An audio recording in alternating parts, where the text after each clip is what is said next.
O dia em que decidi desaparecer continuava ensolarado demais para o que eu sentia. O mundo inteiro parecia vibrar de vida, enquanto dentro de mim só existia uma pergunta que me queimava. Se eu perdesse tudo, até minha memória, alguém ainda me amaria? A ideia me assustava e me atraía na mesma medida. Porque, depois de tanto dar, eu já não sabia se o que recebia era amor ou conveniência. Tudo começou com um silêncio. Não um silêncio comum, mas aquele que nasce entre pessoas que dormem na mesma cama e já não se reconhecem. O tipo de silêncio que tem peso, cheiro e forma. O olhar dele mudou primeiro, frio, distante, como se eu fosse uma visita que ficou tempo demais. As palavras vieram depois, disfarçadas de descuido, de cansaço, de não era isso que eu quis dizer. E eu, como sempre, perdoava. Até que um dia percebi que estava perdoando sozinha. Foi então que o plano nasceu dentro de mim, pequeno, como uma faísca no escuro. Eu fingiria ter perdido a memória. Fingiria esquecer tudo, o nome dele, nossas promessas, até nossas brigas. E veria, com os próprios olhos, quem realmente ficaria ao meu lado quando eu deixasse de ser útil. Quem se importaria quando o amor deixasse de ter nome e obrigação. Mas, por mais que eu me preparasse, eu não estava pronta para o que descobri. Porque a verdade, quando vem, nunca chega sozinha. Ela vem com cheiro, com rostos, com lembranças que a gente não pode devolver. E às vezes, o preço de conhecer o coração dos outros é perceber o quanto o nosso já foi pisado. Lembro do hospital. O som constante dos monitores. O branco cortante das paredes. Eu abri os olhos e fingi não reconhecer ninguém. Ele estava ali, parado, imóvel, tentando sorrir. Mas o sorriso não alcançava os olhos. E, por trás daquela máscara de preocupação, havia algo diferente. Um alívio que me cortou mais do que qualquer mentira. Como alguém pode parecer tão leve quando acredita que você esqueceu quem ele é? Foi nesse instante que entendi o poder de não ser lembrada. Era como assistir a própria vida de fora. Como se eu estivesse sentada na plateia vendo um teatro mal ensaiado. As pessoas ao redor se revelavam sem perceber. Algumas mostravam pena. Outras, interesse. Mas o amor, o verdadeiro, esse não apareceu logo. Às vezes, para ver quem realmente nos ama, é preciso apagar a luz. Porque quando a escuridão chega, só permanece quem tem brilho próprio. E eu estava prestes a descobrir quem, entre todos, ainda brilhava por mim. O jogo tinha começado. E, desta vez, eu não seria mais a mulher que esperava ser amada. Eu seria a mulher que observa, que testa, que descobre.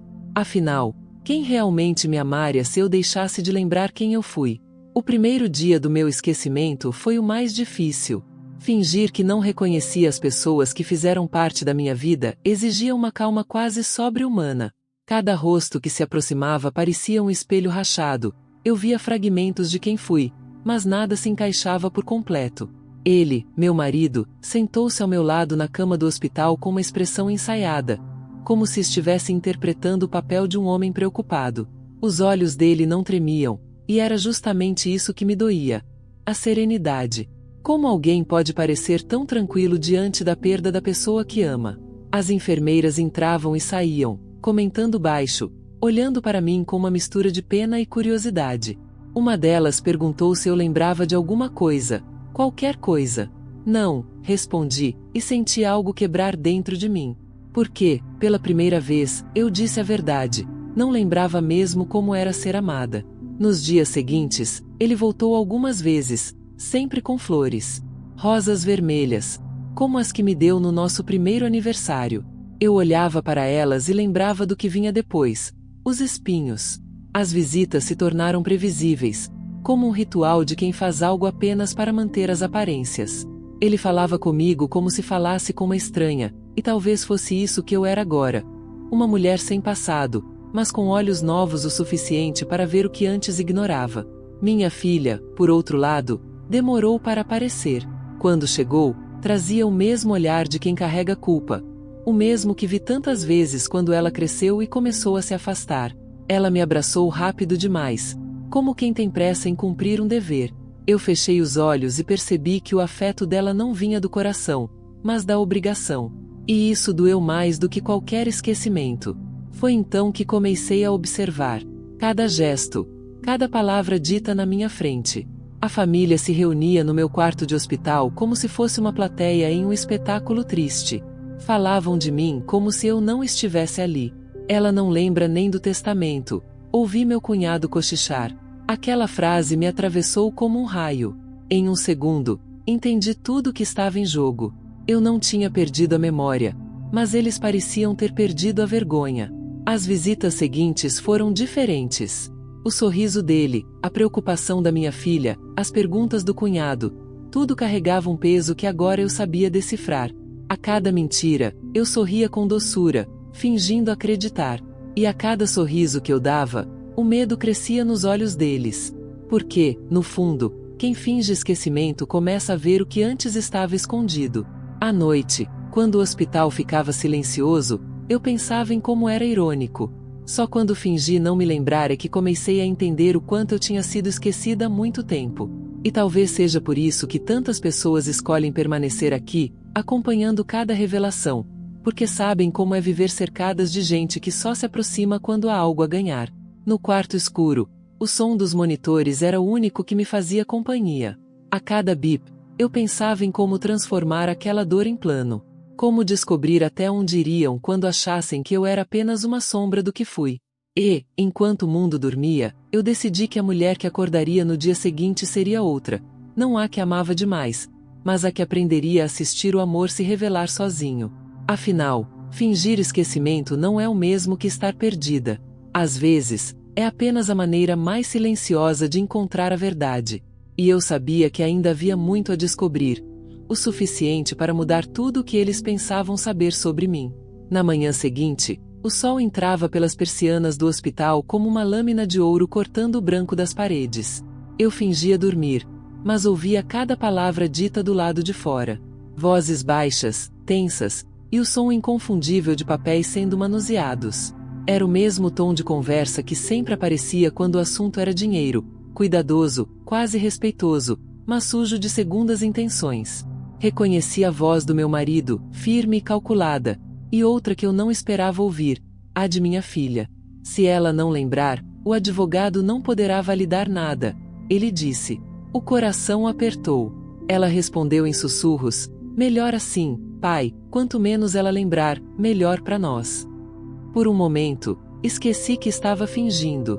Senti o corpo querer reagir, a respiração acelerar. O instinto gritava por justiça, mas a razão me segurou. O plano ainda não estava completo. Fechei os olhos com força e deixei o som da traição ecoar até se transformar em combustível. Eu não era mais uma vítima, era uma espiã, uma mulher invisível dentro da própria história. À tarde, quando eles entraram no quarto novamente, eu já sabia o que fazer. A luz era suave, quase acolhedora, e mesmo assim tudo parecia um teatro mal iluminado. Ele se aproximou com um sorriso cuidadoso, o tipo de sorriso que tenta medir o quanto pode mentir sem ser pego. Você está melhor hoje, meu amor? Perguntou, ajeitando o lençol com mãos que pareciam limpas, mas carregavam o peso da falsidade. Eu o olhei por um instante, fingindo não entender. Amor? Murmurei. Quem é você? O olhar dele vacilou, apenas por um segundo, mas suficiente para eu perceber o desconforto. Ele não esperava que o papel de marido amoroso lhe pesasse tanto. Minha filha ficou parada, com os braços cruzados, desviando o olhar. O silêncio entre nós era grosso, quase palpável. Ela segurava o celular nas mãos, e vi, pela tela refletida, uma mensagem recebida. Ele fez a transferência. Senti o sangue esfriar. Não era apenas deslealdade. Era roubo. E eu, a suposta mulher sem memória, era o prêmio. Nos dias seguintes, as visitas dele se tornaram mais raras.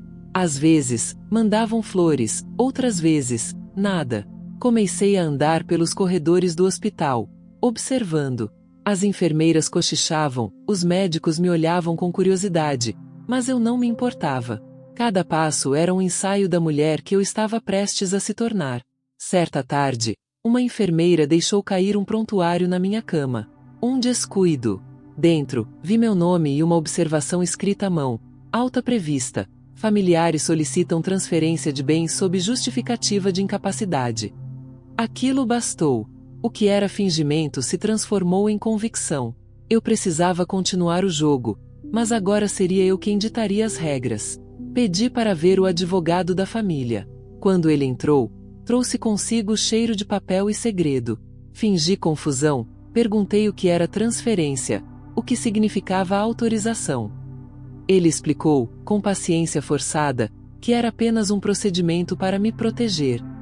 Eu assenti, olhei nos olhos dele e disse com voz fraca: "Posso confiar em você?" Ele sorriu, convencido. Claro que sim. Mas o que ele não sabia é que, na noite anterior, eu havia deixado um recado para minha antiga secretária, uma mulher que eu sempre tratei como família, e que agora seria minha aliada.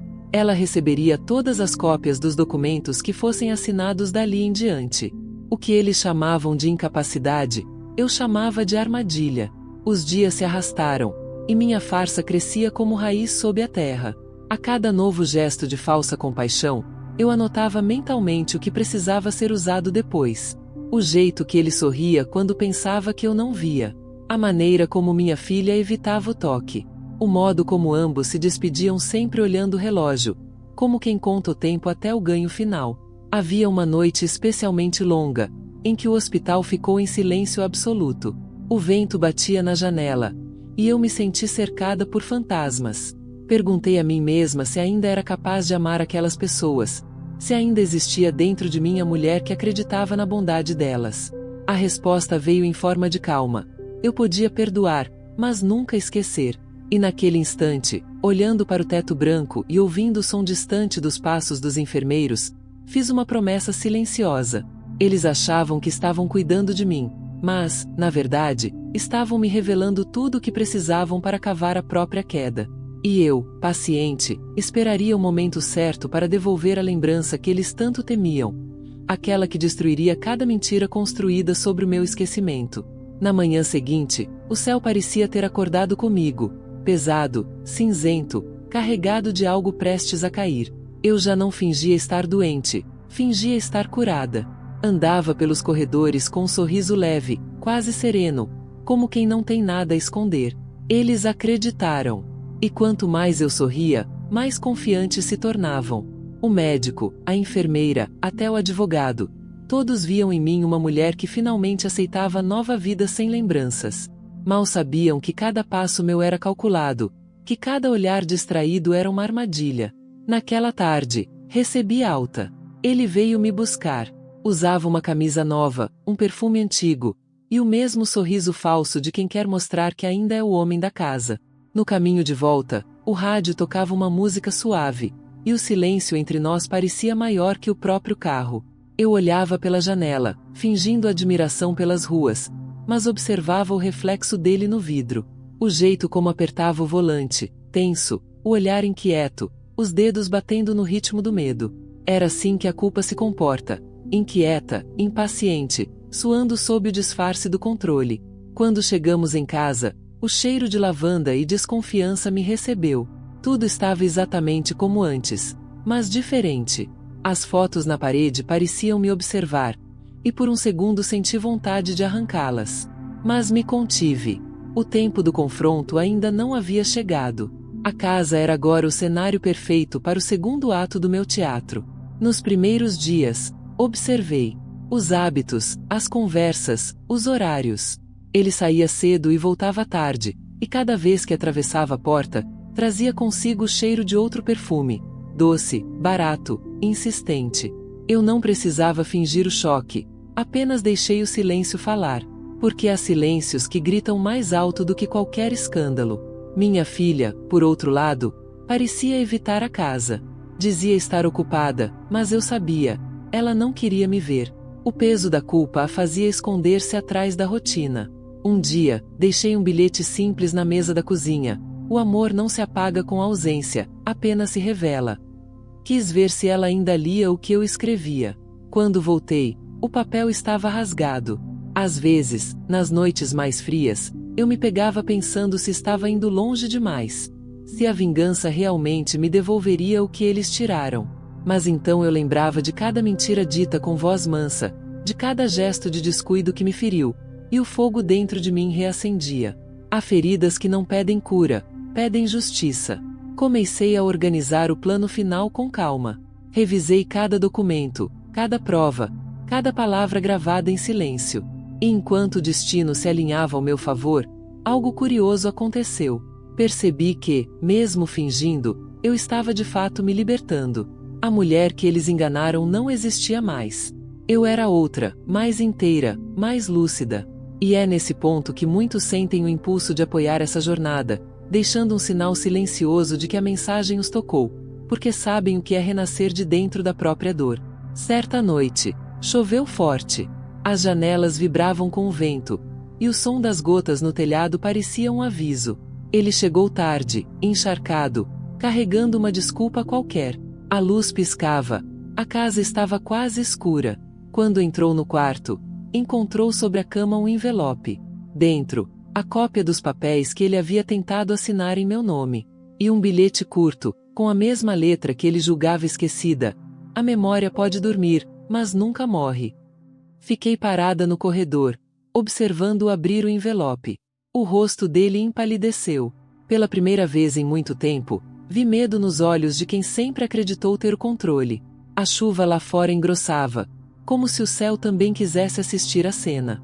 Mas ainda não era a hora de agir. Eu o deixei afundar devagar, na dúvida, na culpa, na incerteza do que viria. O verdadeiro castigo não está na perda imediata, mas na espera pelo inevitável. E eu queria que ele sentisse cada segundo. Voltei para o quarto, sentei-me diante do espelho e vi meu reflexo sorrir. O rosto era o mesmo, mas os olhos já pertenciam a outra mulher. Uma que finalmente entendeu que às vezes é preciso se apagar para voltar a brilhar. E o brilho que nascia agora não vinha de perdão nem de ódio, vinha da verdade. E a verdade, uma vez desperta, nunca mais adormece. Naquela noite, o som da chuva foi diminuindo até virar apenas um murmúrio distante, como se o mundo inteiro tivesse decidido me dar espaço para pensar. Ele dormia no sofá, o rosto ainda tenso, as mãos cerradas como se tentassem agarrar o controle que já não tinha. Eu o observei em silêncio, e algo dentro de mim mudou. Não era piedade, tampouco raiva. Era uma estranha lucidez, a percepção exata de que, quando o medo muda de lado, a história também muda de dono. Caminhei pela casa sem acender as luzes. Toquei nas paredes, nos objetos, nos retratos que agora pareciam fantasmas de uma vida que não era mais minha.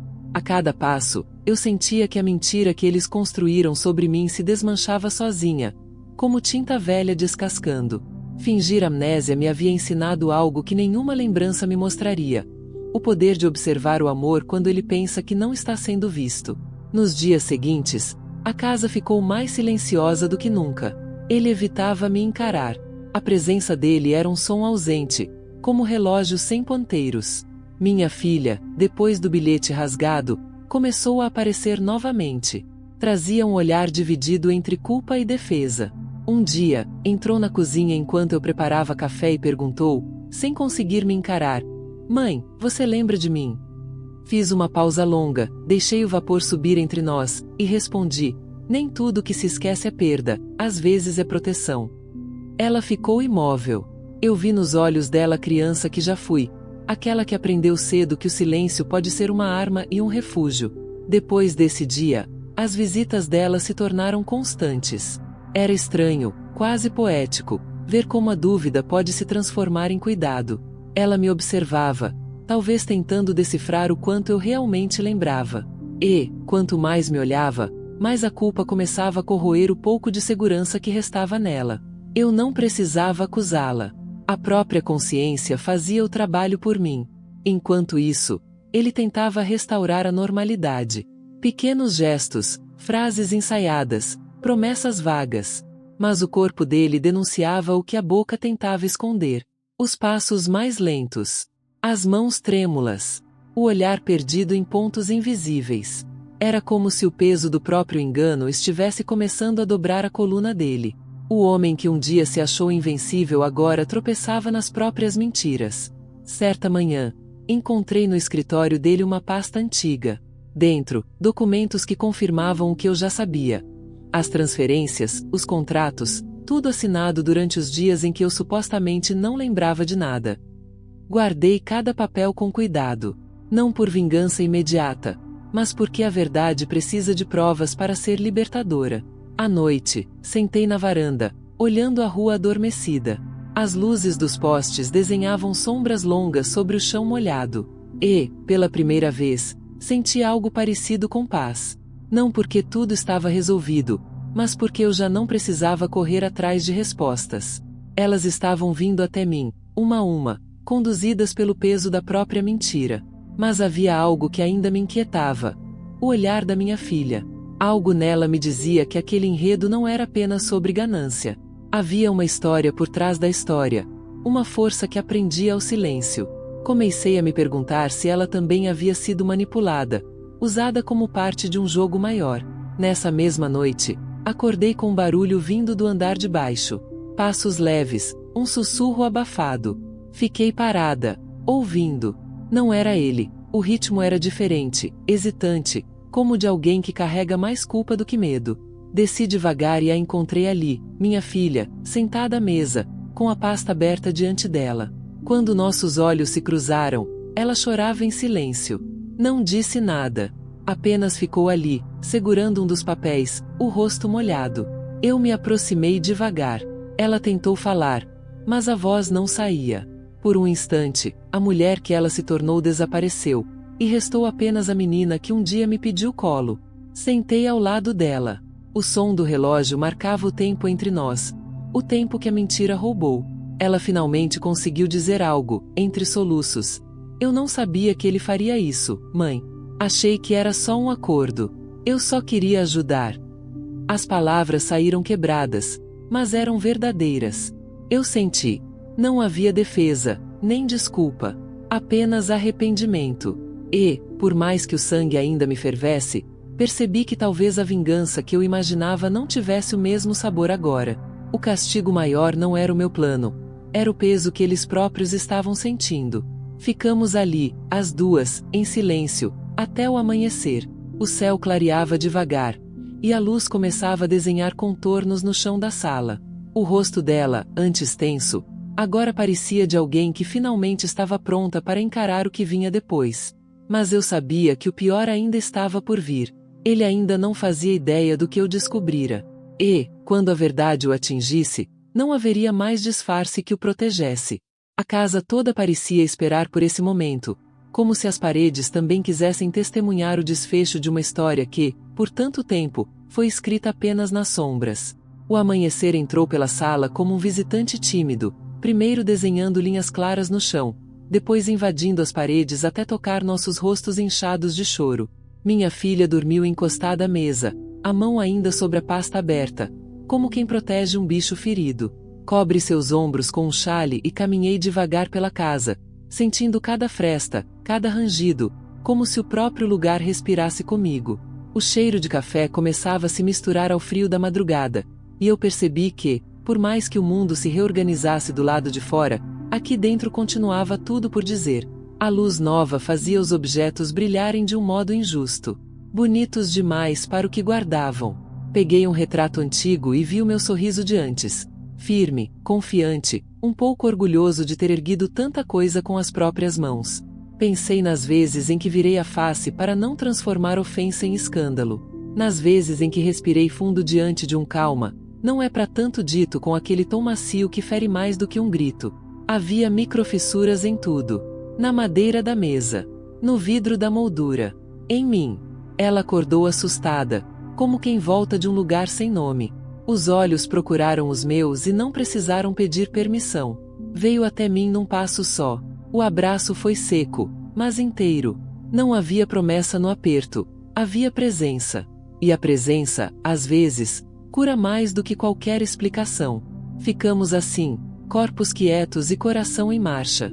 Depois, falamos pouco, o suficiente para concordar no essencial. O caminho de volta não se faz correndo, se faz vendo. Quando ela saiu para tomar banho, abri a janela e fiquei olhando a rua acordar. O jornaleiro arrumava pilhas tortas sobre o balcão, um ônibus cuspia fumaça, um menino de mochila grande demais esperava pela carona de alguém. Tudo igual, tudo diferente. O medo e a esperança andavam um ao lado do outro dentro de mim. como duas crianças teimosas que se empurram no banco de trás. Em alguns minutos, eu sentia o corpo leve, um sopro de alívio por ter ouvido a verdade da minha filha. Noutros, a tensão voltava, lembrando que aquele homem ainda se movia nesta casa como quem deve, mas acredita que ninguém viu. No escritório, as cortinas filtravam a claridade em faixas de poeira e ouro. Coloquei sobre a mesa, em ordem, os papéis que recolhi.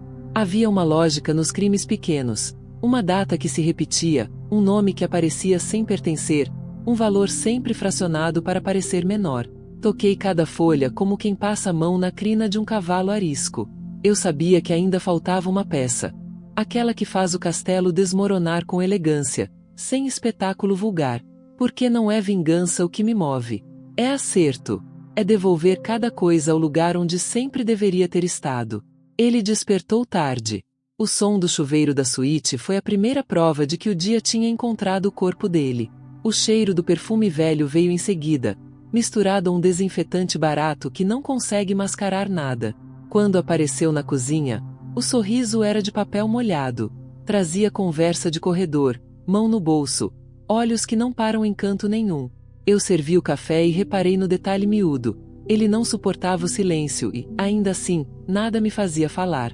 A quietude o desorganizava.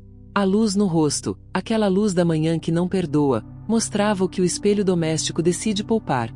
Cansaço no canto dos olhos, uma contração quase invisível no maxilar, o medo testando a cerca do jardim. Minha filha desceu com o cabelo preso e a expressão limpa de quem decidiu cruzar uma ponte. Sentei-a ao meu lado. Ele, do outro. Ficamos em triângulo, e a mesa virou campo. Ela tentou dizer algo, ele cortou com um depois conversamos. A mão dele pousou sobre a minha xícara como quem marca território. Eu recuei 1 milímetro. Às vezes é só isso que separa a dignidade da submissão. 1 milímetro. Não discuti. Deixei que as palavras dele rodassem no ar até caírem de cansaço. Então empurrei, para o centro, a primeira cópia dos documentos com a minha assinatura trêmula. Não disse nada. Olhei. Houve um segundo sem ar. Ele reconheceu o que via, mas não encontrou lugar para esconder os olhos. A luz pegou o rosto dele de lado e desenhou uma sombra que não era de lâmpada, era da própria consciência. Minha filha inspirou fundo, o corpo inteiro querendo escolher entre ficar e fugir. Eu segurei seu punho por baixo da mesa. Mínimo gesto, porto construído de dedos. Ele tentou a versão do descuido, depois a da proteção, depois a do amor. Eu deixei todas passarem sem atrito. Palavras que não encontram resistência se atrapalham sozinhas. O discurso desmontou, peça por peça, até virar aquilo que sempre foi, uma tentativa pobre de domesticar a minha inteligência. Foi aí que entendi a dimensão da perda e do ganho. Perdi tempo demais esperando ser lida com carinho. Ganhei tempo bastante para aprender a me escrever com precisão. A tarde foi se fazendo devagar, e a casa se dividia em 2 climas. O da luz nas janelas, que prometia, e o das sombras nos cantos, que lembravam que promessa nenhuma é certa. Recolhi a pasta, fechei as abas com uma fita, guardei no armário alto, onde antes moravam festas de aniversário e toalhas de mesa. Ao lado, deixei o espaço livre. Eu sabia que, em breve, algo precisaria ocupar aquele buraco. Uma decisão, um nome dito inteiro, um adeus sem ruído. Passei pelo corredor e vi, no espelho, 3 versões de nós. A que fomos, a que somos e a que espera. A imagem tremia de leve, culpa dos parafusos frouxos. Apertei com a mão, mas a vibração continuou, vinda de dentro. Às vezes, o que precisa de aperto não é a moldura, é a história. À noite, antes que o escuro fosse completo, desci com um cobertor para a varanda. A rua havia arrefecido, a vizinha do 302 cantava baixo, e um cheiro de pão recém-assado atravessou o quarteirão como lembrança boa. Minha filha sentou aos meus pés, a cabeça encostada no meu joelho, como fazia em dias de febre. Alisei seus cabelos devagar, separando mecha a mecha, e contei o que não estava escrito nos papéis. O que a gente perde quando aceita migalha por costume. O que a gente ganha quando volta a sentar no próprio trono, mesmo que ninguém aplauda. Ele não apareceu na varanda. Fechou-se no quarto, trancou 2 vezes, mexeu em malas que não levam a lugar algum. Ouvi o zíper, o clique do cofre, o barulho de um copo batendo na pia. Cada som era uma prova sem fotografia. A casa inteira sabia. E, ainda assim, a casa aguardava. Como quem segura a respiração no segundo exato anterior ao trovão. Quando as primeiras estrelas furaram o céu, senti que a decisão batia à porta, mas recusava a maçaneta. O ar carregava a promessa de um corte limpo. Claro, sem desperdício de dor. Eu não tinha pressa. Aprendi que a pressa, às vezes, entrega o ouro ao ladrão. O que eu queria não era espetáculo, era rito. Um fim que honrasse o começo. Uma passagem que não quebrasse minha filha de novo. Fechei os olhos e deixei que o vento me contasse o que sabia. O tecido do cobertor roçou minha pele como areia fina. As luzes dos postes fizeram as árvores projetarem sombras compridas, dedos de sombra tentando tocar a nossa janela. A cidade respirou. E eu respirei com ela. Com esperança e medo. Com ganho e perda. Com luz e sombra. Lá dentro, o telefone tocou uma vez e parou. Um recado ficou para depois. Ou para nunca. Fiquei de pé, chamei minha filha com um gesto, e entramos. No corredor, a penumbra era um convite. No fim do corredor, uma porta fechada. Atrás dela, o som baixo de um homem que repete, para si mesmo, a mesma desculpa até acreditar. Toquei na madeira com a ponta dos dedos. Não empurrei. Deixei que o silêncio dissesse, por nós, quase tudo. Quase. Porque ainda faltava o último fio puxar, a última peça girar, o último segundo de antes. Aquele em que a respiração fica suspensa e o mundo entende que não há retorno. A noite seguiu densa, como se o ar tivesse decidido pesar sobre tudo que ainda não foi dito. O som dos passos dele ecoava baixo no corredor, contido, calculado, o tipo de movimento de quem tenta se convencer de que ainda tem controle sobre o próprio desfecho. Eu o escutava, imóvel, cada ruído se transformando em pista. Era estranho perceber que o medo dele já não me assustava, me alimentava. Não como raiva, mas como certeza. A mesma certeza que nasce quando alguém passa tanto tempo sendo invisível e, de repente, entende o valor de ser vista. A manhã chegou, e com ela o disfarce habitual. Ele me cumprimentou com um sorriso apressado, perguntou se eu queria algo do mercado, como se nada estivesse fora do lugar. O rosto dele era uma máscara de normalidade colada com urgência. Mas algo mudou. Agora, eu via tudo por dentro. Cada palavra soava ensaiada. Cada gesto parecia um pedido silencioso para que eu confirmasse a farsa e o deixasse continuar. Só que não. O tempo da conveniência tinha acabado.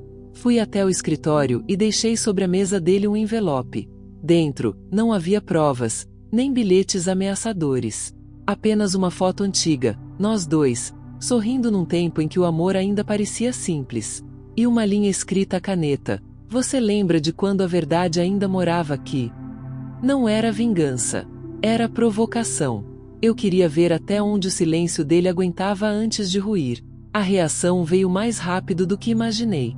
À tarde, percebi que ele evitava casa, inventando reuniões, atrasos, viagens curtas. A distância dele começou a desenhar uma nova ordem. O medo, antes meu, agora mudava de endereço. Era como assistir um castelo se desfazer sem precisar tocar nas pedras. E cada gesto dele, cada palavra cuidadosa, cada olhar fugido, era uma confissão sem som. Minha filha, por outro lado, parecia mais leve. O peso que antes a dobrava agora se transformava em atenção. Passamos a cozinhar juntas, a rir das pequenas falhas.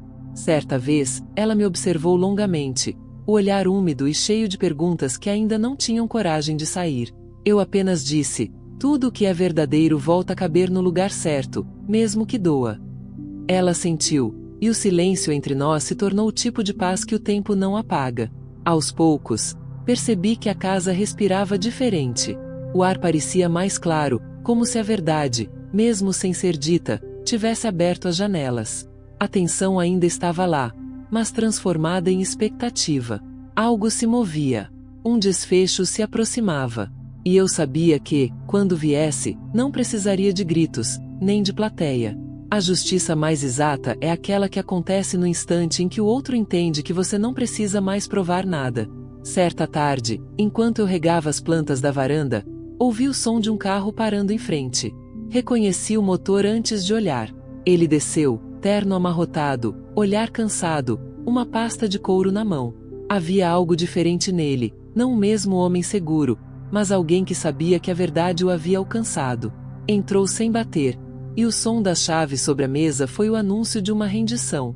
Ele me olhou com o mesmo olhar que um dia pediu perdão, mas agora havia cansaço, uma fraqueza que não fingia. Disse apenas: "Não consigo mais dormir. Sinto que você está me olhando o tempo todo." Eu sorri de leve. "Eu só estou lembrando. É o que você sempre quis, não é? Que eu lembrasse." Ele respirou fundo, como quem engole o próprio veneno. Senti, naquele instante, que o papel estava completo. A verdade dele estava exposta, mas sem escândalo, sem espetáculo. Apenas o peso exato do que foi feito. Depois que ele subiu as escadas, sentei na poltrona da sala e fiquei olhando o vazio que a confissão dele havia deixado. Era uma ausência quase bonita. A vingança, que antes parecia fogo, agora se mostrava água. Fria, paciente, moldando tudo ao redor sem alarde. O poder não estava em destruir, mas em saber que, mesmo se ele tentasse reconstruir a mentira, as fundações já estavam podres. Minha filha desceu, e me encontrou ali, imóvel. Perguntou se eu estava bem. Eu disse que sim. E estava, de um jeito novo. O tipo de paz que vem quando a dor entende que cumpriu seu papel. Olhei para ela e, por um momento, vi o reflexo do que viria. A continuidade, a chance de reconstruir sem herdar a ruína. O fim estava próximo, eu sentia. Mas o fim, descobri, nunca é uma queda. É um espelho. Ele mostra o que cada um se tornou depois de tudo. Eu, enfim, me vi inteira. E talvez seja por isso que tantos, ao ouvir essa história, se veem um pouco nela. Porque, às vezes, tudo o que precisamos é de um olhar atento para perceber onde a verdade estava o tempo todo, e deixar nos comentários o que ela despertou em cada um. A casa, então, ficou em silêncio. Um silêncio bom, cheio de significado. O relógio voltou a marcar o tempo certo, e, pela primeira vez, eu não tinha pressa. Havia algo de sagrado nesse intervalo entre o que se perde e o que se escolhe guardar. E eu sabia que o que viria depois não seria destruição, seria renascimento. Mas antes disso, ainda havia um último acerto a ser feito. E ele viria com a calma das coisas que sabem o próprio valor. A manhã seguinte amanheceu com um silêncio diferente. O tipo de quietude que antecede uma revelação. O sol atravessava as frestas da cortina e riscava o chão como um lembrete de que o tempo seguia, mesmo quando as certezas vacilavam. A casa parecia suspensa entre dois mundos, o da mentira que desabava e o da verdade que ainda não tinha assumido sua forma completa. Ele continuava lá em cima, trancado, andando de um lado para o outro como um animal que percebe que a jaula era sua própria construção. Eu podia ouvir o ranger do assoalho sob seus passos irregulares. Cada estalo era uma confissão sem voz. Desci as escadas com cuidado, o corpo leve, mas o coração em alerta. A cozinha tinha o cheiro do café fresco e o gosto da espera. Coloquei 2 xícaras sobre a mesa. Uma para mim, outra para ele. Um gesto simples, mas cheio de significado. O som do líquido quente preenchendo a porcelana era quase hipnótico. Às vezes, o cotidiano é o palco mais cruel para a verdade. É ali, entre gestos repetidos e rotinas comuns, que o disfarce se rasga por inteiro. Ele desceu devagar. O rosto pálido, a barba mal feita, os olhos fundos. Um homem que se acostumou a comandar o enredo e agora não sabia o que fazer sem o roteiro. Sentou-se diante de mim, em silêncio. Eu esperei. Ele olhou a xícara, não a tocou. "Você quer que eu diga o quê?" perguntou, e a voz dele era quase um sussurro. Eu respirei fundo. "Nada. Às vezes, o que se cala já diz o bastante." O olhar dele vacilou, e por um instante vi o reflexo do homem que eu amei, perdido, cansado, humano demais para continuar fingindo. Mas a compaixão é um terreno perigoso. A mesma mão que estende o perdão pode ser a que reabre a ferida. A cada palavra que ele não dizia, eu lembrava do que me foi tirado, não o dinheiro, nem o nome, mas a paz de acreditar em alguém. O amor, quando morre, não desaparece de imediato. Ele apodrece aos poucos, e o cheiro da mentira é o que sobra. Minha filha entrou na sala nesse momento, o cabelo solto, o olhar dividido entre o medo e o alívio. Ela parecia mais velha, como se as últimas horas tivessem roubado anos de sua juventude. Ficou parada, observando, e disse apenas: "Pai, eu vi o que a senhora mostrou para ele. Acho que agora ele entende." Ele levantou os olhos, e pela primeira vez, vi lágrimas. Não eram muitas, nem sinceras o suficiente para curar, mas o suficiente para revelar que ele finalmente tinha se visto. O som da chaleira no fogão quebrou um instante. Fui até lá, desliguei o fogo e fiquei olhando o vapor subir, como se o ar quente carregasse tudo que ainda não tinha sido dito. Às vezes, o perdão é apenas o instante em que decidimos soltar o peso. Mas soltar não é esquecer. É deixar que a dor encontre outro lugar para morar. Nos dias que se seguiram, ele saiu mais cedo, voltava mais tarde. A rotina parecia tentar disfarçar o que já estava decidido. Eu não perguntei onde ele ia. A casa se adaptava à ausência dele como o corpo se adapta à falta de um membro que doía demais para continuar ali. Minha filha, aos poucos, também começou a reencontrar o riso. O som dela ecoava pelos cômodos como uma prova de que a esperança não morre, apenas adormece. Uma tarde, encontrei na escrivaninha dele uma carta aberta, escrita pela metade. As linhas eram trêmulas, mas claras. Eu não sei como pedir desculpas sem parecer pequeno. Eu não sei se mereço. Li até o fim da página e percebi que não havia assinatura. O papel ficou ali, entre o vazio e o arrependimento. Guardei a carta na gaveta, não por pena, mas por respeito ao que ela representava. A consciência tardia de um homem que, enfim, entendeu o estrago que causou. À noite, sentei na varanda e deixei o vento me contar segredos.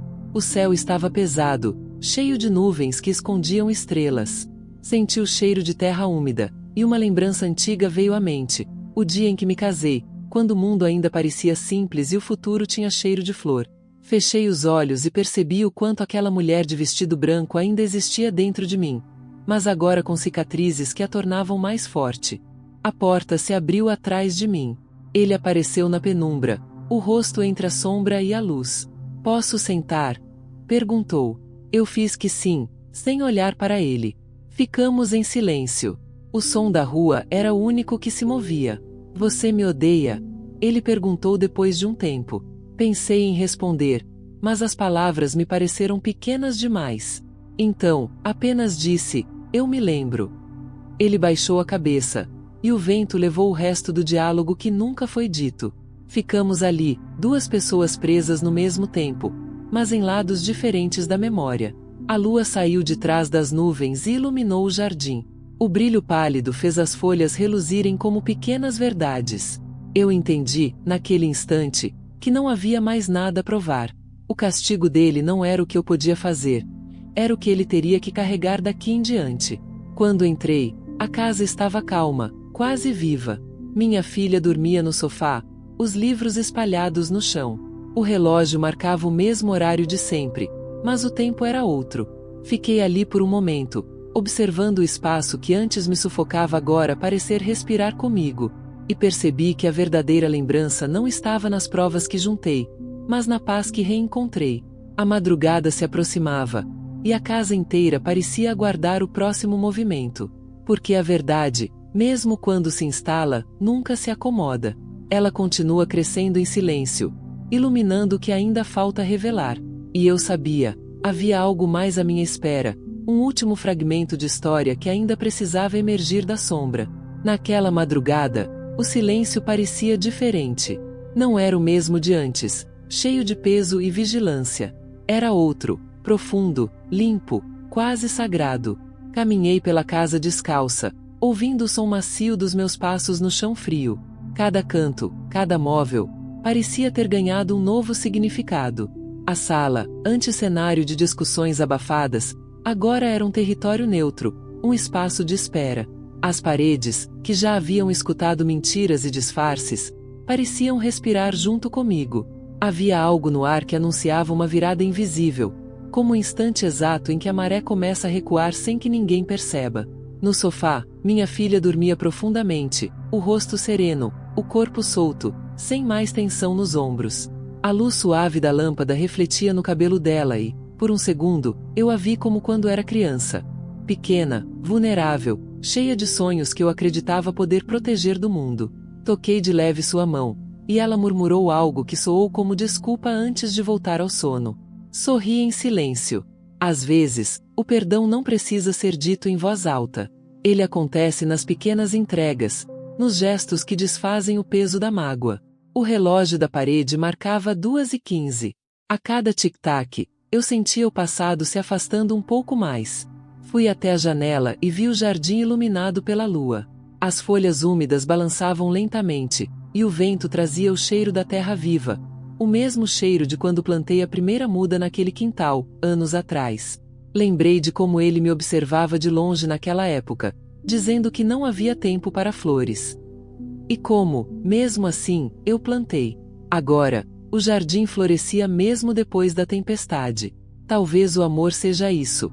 Aquilo que sobrevive quando o resto desaba. Ouvi um barulho discreto vindo do corredor. A porta do quarto dele se abriu. Ele desceu devagar, com passos hesitantes, como quem atravessa um campo minado. Vestia a mesma roupa do dia anterior, mas o olhar era outro. Havia um cansaço novo, um peso que parecia mais do espírito do que do corpo. Ele parou diante de mim, sem dizer nada. Por um instante, o tempo congelou. Eu o encarei, e percebi o quanto nos tornamos estranhos dentro da mesma casa. Não sei como seguir daqui, ele disse, finalmente. A voz rouca, o rosto tenso. Não precisa saber, respondi. O que vem depois da verdade, vem devagar. Ele assentiu, os olhos marejados, e por um momento pensei em tudo o que fomos. Os sonhos que tivemos, os planos que nunca aconteceram, o carinho que se perdeu entre o medo e a ambição. Havia ali um tipo de luto silencioso, mas também algo parecido com libertação. Ele se virou e foi até a porta. Parou, olhou para trás e disse apenas: "Eu vou sair por um tempo." Eu não perguntei para onde. Apenas deixei que a ausência começasse a existir. Quando a porta se fechou, a casa soltou um suspiro. Era como se, finalmente, ela também estivesse livre. Sentei na varanda e esperei o dia nascer. O céu começou a clarear devagar, tingindo tudo de azul e rosa, como uma cicatriz que aprende a ser bonita. A rua despertava em silêncio.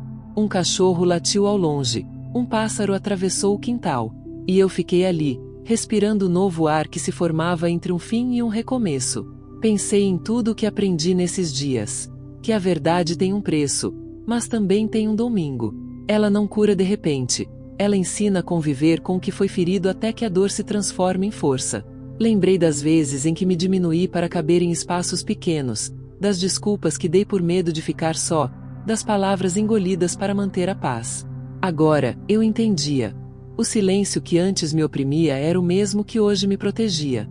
Entrei novamente e sentei à mesa da cozinha. O sol começava a invadir o chão, desenhando faixas douradas entre as cadeiras. Peguei uma caneta e um caderno. Comecei a escrever o que lembrava, o que sentia, o que não podia mais guardar. As palavras saíam lentas, mas firmes. Cada linha parecia libertar um pedaço da minha história. Escrever era como respirar depois de muito tempo submersa. Enquanto escrevia, ouvi passos leves. Era minha filha, com os olhos ainda sonolentos. Ela se aproximou, olhou para mim e perguntou: "Ele foi embora?" Eu apenas balancei a cabeça. Ela se sentou ao meu lado, encostou a cabeça no meu ombro e disse: "Agora é só a gente, né?" Assenti, sentindo o calor da presença dela como um amparo. "Sim, filha. Só a gente." Mas isso nunca foi pouco. Ficamos ali, observando o sol subir, o tempo se refazer, o silêncio se transformar em conforto. Por um instante, pensei que talvez a vida sempre tenha sido isso. Um eterno ensaio entre perder e continuar. Luz e sombra, culpa e recomeço, lembrança e esquecimento. Nada termina de verdade. Apenas muda de forma. E eu sabia, com a calma de quem sobreviveu ao próprio caos, que ainda havia algo a ser descoberto. Uma última peça, pequena, talvez escondida no lugar mais óbvio. O relógio voltou a marcar o tempo certo. E, enquanto o som do dia tomava conta da casa, percebi que o verdadeiro recomeço não começa quando alguém parte, mas quando a gente finalmente decide ficar, inteira, presente, desperta. E ainda assim, havia algo no ar, algo que me dizia que a história ainda não tinha terminado. O sol já estava alto quando fechei o caderno e deixei a caneta sobre a mesa. Lá fora, o mundo seguia, como sempre, mas dentro de mim algo havia mudado de forma definitiva. Era estranho perceber como o silêncio pode se transformar em companhia quando a dor finalmente encontra o seu lugar. Olhei ao redor e vi a casa banhada por uma luz nova. O tipo de luz que não vem apenas do sol, mas de dentro. A mesma casa que um dia me pareceu prisão agora respirava junto comigo, livre, ampla, viva. Caminhei até o espelho da sala. Por tanto tempo eu evitei, com medo de encarar o reflexo de quem fui. Agora, me vi ali com tranquilidade. As marcas ao redor dos olhos contavam histórias, não fracassos. As rugas eram linhas de sobrevivência. Toquei o vidro frio e percebi. Pela primeira vez em anos, eu não procurava mais o olhar de ninguém ali dentro. Eu me bastava. Minha filha apareceu na porta, ainda com a expressão leve de quem redescobriu a paz. Trazia uma xícara de café nas mãos e aquele tipo de sorriso que só nasce depois de uma tempestade. "Vai chover de novo?" perguntou, olhando o céu carregado que se formava. Eu ri. Talvez.